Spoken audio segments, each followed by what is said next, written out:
राम राम जी, सभी को जय माता दी। कैसे हो आप सब? उम्मीद करती हूँ अच्छे होंगे और भगवान की कृपा से सब अच्छे रहो। तो कल विवेक जी को हॉस्पिटल लेके गए थे, तो सबसे पहले तो मैं इसके बारे में आप लोगों को बता दूँ। और आज मैं पानी भर रहा था, तो इस करके इन्हें हॉस्पिटल ले गई थी मैं पानी की वजह से ही। वहाँ पे जब हम पहुँचे तो डॉक्टर ने ये बोल दिया कि आप लोगों को पहले ही फ़ोन करना था, क्योंकि मैं दिल्ली से बुलाता उनको जो भी पानी कम करता है। मैंने फ़ोन कर दिया था, लेकिन उनके असिस्टेंट ने बताया नहीं था, वो भूल गए थे। तो फिर मैंने जब हम पहुँचे तो उन्होंने दवाई वगैरह दे दी और इनके टाँके कट गए। इनके टाँके कटने को भी रह रहे थे विवेक जी के, तो इनके टाँके भी कट गए थे विवेक जी के। लेकिन इनको 10 दिन बाद बुलाया है विवेक जी को हॉस्पिटल में। 10 दिन बाद इनका जो ये वाल वगैरह है ये सही होगा, क्योंकि जो दिल्ली से डॉक्टर आता है वो भी भाई अपने हिसाब से ही आएगा, किस दिन उसको आना है किस दिन नहीं। तो 10 दिन की दवाई लिया है हम लोग। बाकी मैं थोड़ी टेंशन में चल रही हूँ, और आप लोगों को मेरे चेहरे पर भी दिखाई दे रही होगी, मेरी आंखें भी सूज रही हैं, क्योंकि मैं पूरी रात रोई हूँ बस अपने आप को लेकर कि मेरी ज़िंदगी में इतने दुख हैं कि शायद मैं ये बोझ लेकर अब रहा नहीं जाता मुझसे, जो बोझ मैंने ले रखा है। मैं थोड़ा अलग हो जाऊं विवेक जी से। आज मैंने अभी पूजा वगैरह कुछ नहीं की है, बस टेंशन हो रही है बहुत ज़्यादा मुझे। बस सभी से यही कहना चाहती हूँ, जो भी मेरी कुंवारी बहनें देख रही हैं मेरी वीडियो, तो सबसे पहले तो उनके लिए ये शब्द है, ध्यान से सुनना। कोई भी बहन लव मैरिज मत करना, मैं सबसे हाथ जोड़ती हूँ। मैंने की है और मैं इसको देख रही हूँ, तो कोई भी लव मैरिज मत करना, क्योंकि हम लोग प्यार में इतने अंधे हो जाते हैं ना कि हम ये नहीं देख पाते कि अगले का परिवार कैसा है। मैंने सोचा नहीं था कि विवेक के साथ ये होगा, मैंने सिर्फ विवेक ही देखा था। और आज कुछ लोग मेरे पर इतना घटिया इल्ज़ाम लगा रहे हैं कि वीडियो पैसे के लिए बनाती है और पैसा कमा रही है विवेक से। इतना घटिया इल्ज़ाम लगा रहे हैं, तो सोचो जिस बंदे के लिए मैंने अपनी ज़िंदगी ख़राब कर ली, और आज उसी का इल्ज़ाम मेरे पर लगाया जा रहा है कि पैसा कमा रही है, तो विवेक से पैसा कमा रही है।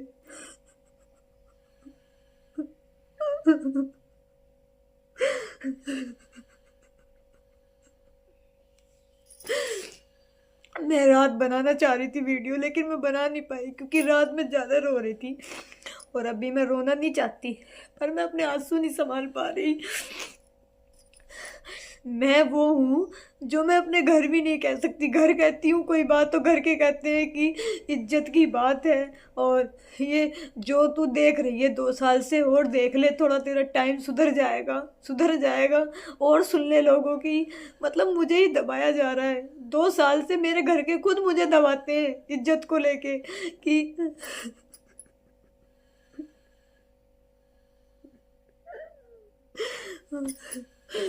एक मिनट। मैंने हर तरह के ताने सुने। पहले मेरे बेटे को कहा गया कि तेरे लड़के ने इसको खाया है, हमारी कोई हम पे क्या एहसान है, तेरा टूट गया तो तेरे लड़के ने इसको खाया है। इन लोगों के मैं नाम नहीं लूँगी जिनने भी कहा है, लेकिन मैंने सारी वीडियो बना के रख दी है, क्योंकि अब मैं बर्दाश्त से बाहर हो गया है। अगर मुझे कल को कुछ होता है ना, तो ये लोग जिम्मेदार होंगे मेरे होने का, क्योंकि अब मुझसे सहा नहीं जा रहा। मैंने सब कुछ सहा, हर तरह के ताने सहे लोगों के, हर तरह की मैंने गालियाँ सुनी, मुझे लोग मारने तक दीवारों पे को आए, मैंने वो भी सहा। मुझे घर से निकालने की कोशिश की गई, मैंने वो भी सहा। लेकिन इन लोगों ने आज मुझे उस मुकाम पर खड़ा कर दिया कि मेरा पति मुझसे छीना जा रहा है, कि अगर तू हॉस्पिटल जाएगी तो हम नहीं जाएंगे, और मैं अपने पति को नहीं छोड़ सकती किसी के ऊपर, क्योंकि मुझे पता है अगर मैं 4 दिन बस मैं इतनी परेशान हो गई हूँ कि मैं चारों क्या मेरी ही जिम्मेदारी है चारों तरफ की इज्जत रखना। मैंने इतना बुरा क्या किया है जो मतलब सबकी मुझे ही सुननी पड़ रही है। मतलब ये कहा जा रहा है कि वीडियो बनाती है, विवेक पर पैसा कमा रही है, और चाहे विवेक आज ही मर जाओ। जिस लड़के के लिए मैंने अपने सारे रिश्तेदार ठुकरा दिए थे, किसी की मैंने एक नहीं सुनी, शादी हो रही थी दरोगा से, वो मैंने ठुकरा दिया, क्या मैं उस लड़के पे पैसे कमाऊंगी? मैंने खुद यूट्यूब पर जितना मैंने पैसा कमाया है, मैंने खुद यूट्यूब पर उसका सारा वो डाल दिया था रिकॉर्ड। कोई कितनी लड़कियां मेरे जैसी हैं जो सोशल मीडिया पर आई हैं अपने पति की कंडीशन को लेकर, आज तक किसी लड़की ने भी अपना ये नहीं डाला होने का कि हाँ हमने इतना यूट्यूब से पैसा कमाया। किसी लड़की ने एक भी नहीं डाला होगा। मैंने फिर भी परेशान होकर, क्योंकि मैं इतनी दुखी हूँ कि मैं किसी से नहीं कह सकती, मैंने फिर भी सारा रिकॉर्ड डाल दिया था कि मैंने इतना यूट्यूब से पैसा कमाया। तब भी लोग यही कहे जा रहे हैं कि यूट्यूब से पैसा कमा रही है, पैसा कमा रही है।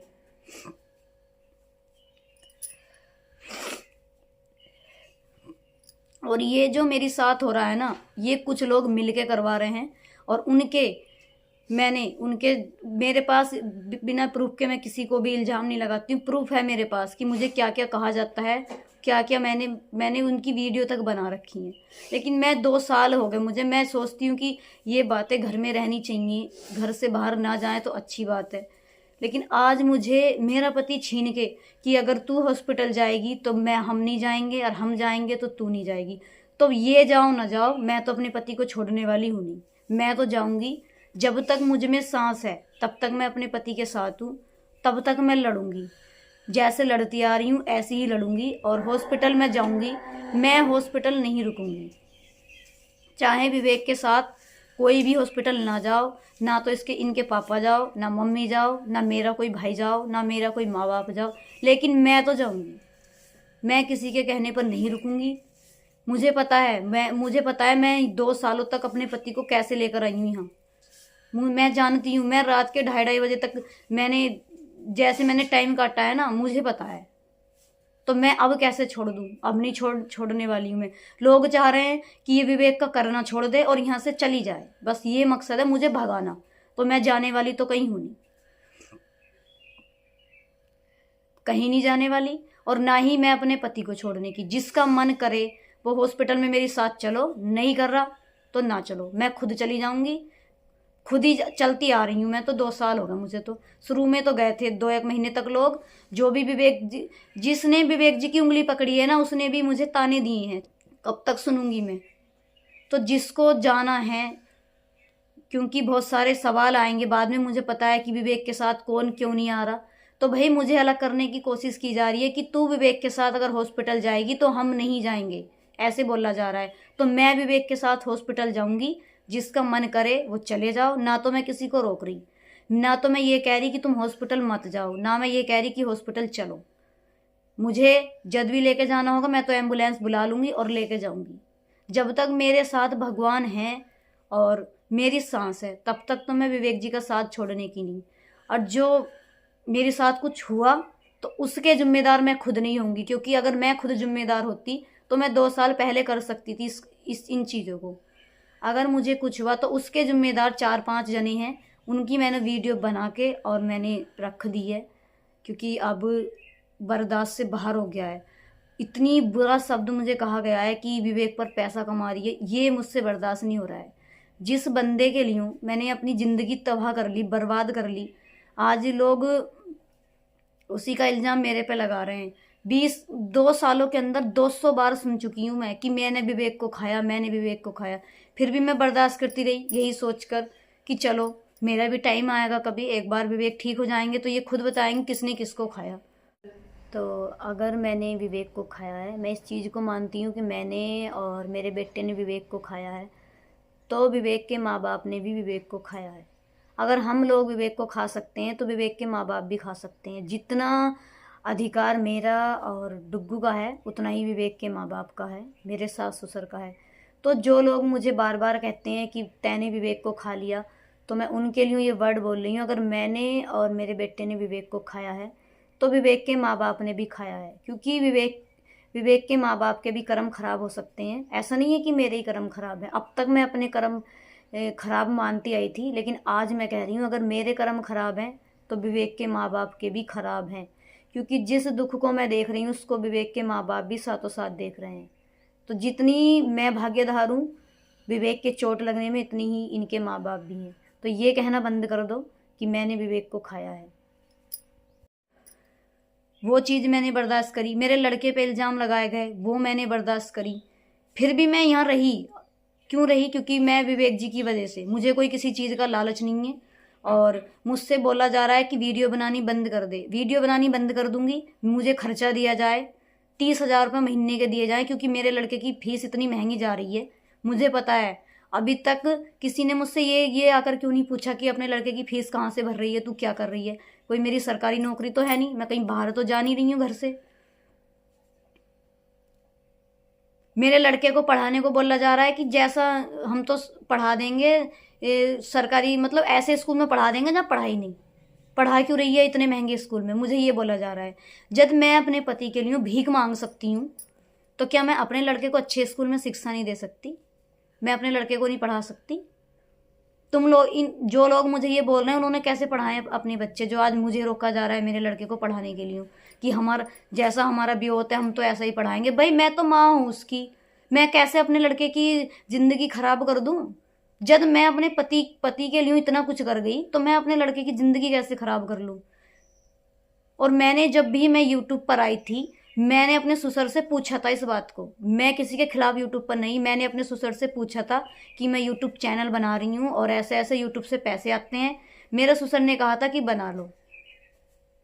अगर मैं किसी के खिलाफ होकर वीडियो बनाती और मैं किसी से मतलब ऊपर होकर वीडियो बनाती तो मेरी गलती थी। मेरे ससुर ने खुद कहा था कि बना लो वीडियो, और वो व्लॉग में आए भी हैं। शुरू के आप व्लॉग देख सकते हो कि वो व्लॉग में आए हैं या नहीं आए हैं। अगर मैं ज़बरदस्ती वीडियो बनाती तो क्या वो व्लॉग में आते? क्या वो शॉर्ट वीडियो में आते? आज मुझे ही हर चीज़ का दोषी ठहराया जा रहा है। सारा जो है कि बस यूट्यूब चैनल बंद कर दे और कटोरा लेकर भीख मांगना स्टार्ट कर देंगे। ठीक है, मैं यूट्यूब चैनल आज ही बंद कर दूंगी। मेरे लड़के को अच्छे स्कूल में पढ़ाया जाए और 10,000 रुपये मुझे महीने का खर्चा दिया जाए। मेरा भी तो है कुछ खर्चा, मैं भी तो कुछ खाऊंगी। एक टाइम ऐसा था कि दूध नहीं था, लड़के के दूध तक को भी लोगों ने, ये नाम नहीं लूंगी मैं क्योंकि अभी नाम लेने का मेरा टाइम नहीं है, ये तक कह दिया था कि हम कहाँ से लाएं इसका दूध, अपने आप लाएगी ये। जब दूध लाने तक को इसलिए कहा गया, तो कल को मेरे लड़के को कोई रख लेगा, पढ़ा देगा कोई उसको। जब दूध लाने तक को ये शब्द बोलेगा, घी खत्म हो गया तो घी लाने तक को ये शब्द बोलेगा कि हम कहाँ से लाएं घी, हम कहाँ से लाएं। विवेक, मैं तो घी खाती भी नहीं हूँ, विवेक के लिए हूँ। जब विवेक के लिए घी लाने को पैसे नहीं थे, तो कल को मुझे और मेरे लड़के को कोई सहारा देगा? ये मैं आप लोगों से सवाल कर रही हूँ, जो भी भाई बहन मेरी वीडियो देखते हैं, दिल से मुझे सपोर्ट करते हैं।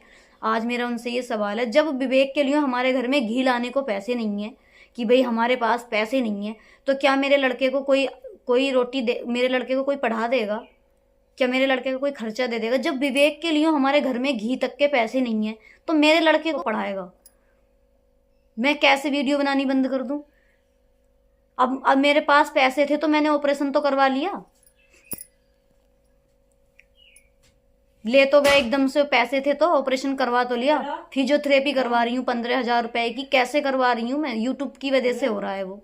मेरी कोई बैंक भरी हुई तो है नहीं कि मेरा कुछ सरकारी जॉब लगी हुई है। कुछ लोगों को विवेक का दुख नहीं है, मेरा दुख है कि मैं यहाँ क्यों रह रही हूँ। ये दुख है बस कि मैं यहाँ से चली जाऊँ अपने लड़के को लेकर, और मैं चली गई तो विवेक तो रहने नहीं, मुझे पता है।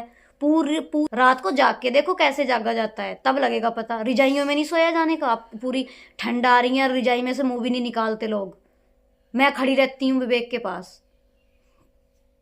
मकसद है मुझे निकालना और मेरे बेटे को निकालना। मैं कहीं जाने वाली नहीं हूँ जब तक मेरे अंदर सांस है, अपने पति के साथ हूँ। मैं ये बात कई बार बता चुकी हूँ। अगर मैं सोशल मीडिया पर नहीं आई तो समझ लेना कि मेरे साथ कोई इतना बुरा हादसा हो रखा है, इतना बुरा हादसा हो रखा है कि वो मेरे चैनल पर ही देखने को मिल जाएगा। मैंने सारा कुछ बना के रख रखा है कि कौन क्या कर सकता है, कौन किसने क्या किया, वो मैंने सारा बना रखा है। बस यही कहना चाहती हूँ। और 1-2 दिन तक मेरा व्लॉग नहीं आया, फिलहाल तो मैं कोशिश करूँगी पूरी कि मैं कल को व्लॉग बनाऊँगी, क्योंकि मैं कमज़ोर पड़ने वालों में से नहीं हूँ। और अगर ज़्यादा टेंशन हुई, ज़्यादा कुछ हुआ तो क्षमा चाहती हूँ कि मैं व्लॉग ना बना पाऊँ। बस यही कहना चाहती हूँ और सभी को धन्यवाद।